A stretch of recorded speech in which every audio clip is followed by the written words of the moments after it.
Hello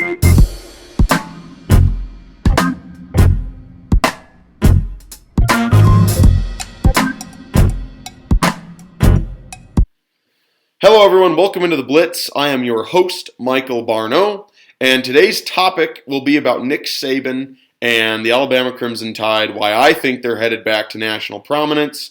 And when I say national prominence, I mean national title, like legit chance to win the national title. Now, today's video is going to be more of just me talking about this, about why this is going to happen. I haven't structured it really. I'm just going to spin, basically. Now, I'm going to tell you, I don't say this as a fan of Alabama. I really don't. I'm not a fan of the program. Even though I love defense and I love all that stuff, I was never a fan of Alabama, and particularly because I am not a fan of Nick Saban. I think there's a lot of things about the guy that I just can't stand. The first is he's trying to browbeat and make everyone feel bad about the fact that we don't care about these bowl games that don't matter, because he said it before they played Michigan, and they asked him what does he think of all these players sitting out for all these bowl games, and he said, well, I think it's because we've made it all about the playoff, and that's just that's a sign of moral decadence in our society. You guys have made it all about the playoffs, so no one cares about these bowl games. Meanwhile, his first year at Alabama in 2007, when they went and played the Independence Bowl, I'll link to the article down here. He told his team before they got off the bus that as long as he's head coach of Alabama, they're never coming back here again. Now, you could say, oh, well, he didn't mean it as a disrespect to the bowl. You're absolutely right, he did. He had no intention of his team coming to play in this crappy bowl game that nobody cares about. Okay, like Nick Saban knows internally what all of us know. It's a coaching trick. A lot of coaches, that's how they talk to their team. A lot of a coach's job, good coaches, their job is to get people to forget about their basic primal instincts and to think in a way that people don't normally think. And it's all designed to get players to play and think of the team. There's all kinds of ways to do it. Nick Saban's a master of it. But that's just an example. Like, here's a guy saying that we all need to care about these bowl games when we don't give a damn about those games. And even he doesn't, by his own admission, and then he still thinks that that's a perfectly reasonable thing. So that's the first thing. And I also think it's kind of funny that we have a guy here who says that these bowl games mean so much, yet look at his record when he wasn't playing in a national title or a playoff type game with profound implications on the national title. Can't get his team to play. Go back to 2008, plays Utah, gets blown out. That game was not as close as the score. Then 2013, plays Oklahoma in the same bowl game, gets destroyed again. And, so he plays Michigan this last year and, beats them. But Michigan, this past season, I've done a video on them and what I think of a lot of their philosophy. But the point is, there's a lot of things about Nick Saban I just can't stand. So that's not the reason. And I don't really love Alabama. I don't really think of it that much. Like, I personally just say Alabama is just the Darth Vader of college football, and they were for years. Now, this is where I'm getting to the point of why I think they're coming back. The reason why Alabama is coming back in college football is because I think we're going to see them return to the formula that won them national titles under Nick Saban all those years that he's been there from 2009 to 2015. That formula was safe offense and just grind people to death on defense. They just slowly choke the life out of you. And nobody out defenses Alabama. Trust me, LSU tried it for years. They tried to beat Alabama at their own game. Could never beat them. There was only one season where LSU was able to beat Alabama. That was in 2011 in a 9-6 snooze fest at Alabama's home field. And that was the only time. Other than that, LSU could never beat Alabama because nobody's going to out-defense Nick Saban's Alabama when they're healthy. And so that was how they won. For years, that was how they won. They didn't win with the high explosive offense. Look at the last two seasons. With Tua Tagovailoa, they didn't win a national title. They got blown out in the only title game they appeared in. He got hurt this past year. They go on to lose to LSU. Now, part of the reason why that happened, the defense has slipped in recent years. That is why. And this past season, I think part of the reason we saw a big slip was because They had both inside linebackers go down in the preseason. One of them was Dylan Moses, who was going to be the team captain. And I don't care who the defensive coordinator is, that is going to really hurt your defense bad. You cannot be expected to put the same team out there. And Nick Saban proved it this year.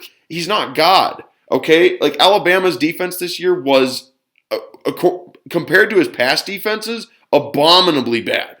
Now, did Nick Saban just forget how to coach? No, like, guys got hurt. So those two inside backers got hurt. He had a couple freshmen playing, and so the defense was not dominant.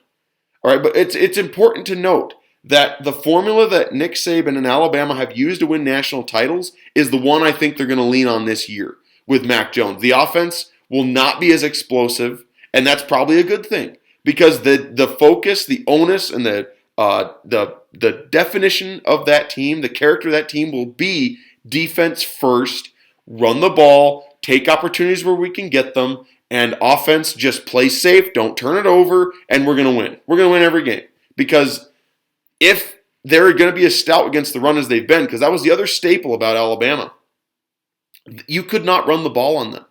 If you went and looked at their teams, there was nowhere to run. It was airtight every single play, and you couldn't beat them with a conventional game plan. The only quarterbacks that were able to beat Alabama during that reign were all special. Deshaun Watson, Johnny Manziel, Cam Newton, Chad Kelly. Chad Kelly was a great college quarterback. All of these guys, these teams only beat Alabama because they were special at the quarterback spot. With most teams, the only way to beat Bama when they're like that, when they are Darth Vader, Nick Saban, Alabama that plays with defense first, and the run game and safe offense, the only way to beat them is if you have a special quarterback who can literally put his team on his back and carry the team to the finish line and he has to fit a couple descriptions. He's got to be a good quarterback, can't just be a good athlete, and he has to be mobile. All those quarterbacks that beat Bama during that time fit into both categories. And most teams, and I mean most teams, like 90 to 95%, can't win that way because their quarterback is not special. And that is why it's so important in college to defend the run so well. Because when you do that, you force a team to win with the quarterback and trying to throw the ball, which is not easy to do. And that's what Alabama did for years. They knocked your run game out, and so you couldn't use it. And unless you got a special guy back there who can go off script in a way that Nick Saban can't prepare for in his game planning, then you don't have a chance. And that's just how it was. And I think you're going to see Alabama return to that this season. And that is why I say Alabama this year probably has a better shot to win the national title than the previous 2 years because of that. And I think it's because they're going to get back to basics. They're going to get back to winning the Alabama Nick Saban way. And again, I don't say that as someone who likes Alabama. I don't like Alabama, as I said earlier in this episode. But I think it's going to happen. And I'm not saying they will win the national title, but I think they're more of a threat when they play this way than when they had Tua. Because the effect it seems to have is the offense is explosive, but it seems to have a negative effect on the defense. The defense suddenly goes, oh, we don't have to play as elite as we used to. And so I think there is that effect. College football, it's very hard to have a team that is elite on both sides of the ball. It's so difficult. If you're going to have explosive offense, probably going to have a soft defense that can't stop anybody. If you're going to have a great defense, probably going to have an offense that can't really score. It's almost a yin-yang thing. Like it's almost an equalizer. It's like there's an equilibrium that's going all the time. And if you look around college football, you see that. Most teams simply can't be elite on both sides of the ball. So that is my opinion on this whole thing. I think Alabama is going to be very hard to beat this year again because I think they're going to get back to basics, which is the worst thing that could happen for the rest of college football because when Nick Saban plays his way and has the guys and they're healthy to play his way, they're almost impenetrable when they're on defense. And on offense, they're going to take advantage of the opportunities where they get them, and that's just how they win. So, anyway, those are my thoughts on that. I think Alabama is going to be a very real threat to win the national title this year, more than they were last year, and it's going to be a lot of fun to watch. But anyway, if you like the video, I appreciate you watching. Give it a thumbs up, press the subscribe button, and hit the little bell in the corner if you want to be notified whenever I release new content. So, without any further ado, this has been The Blitz with Michael Barnaud, and I'll see you all next time.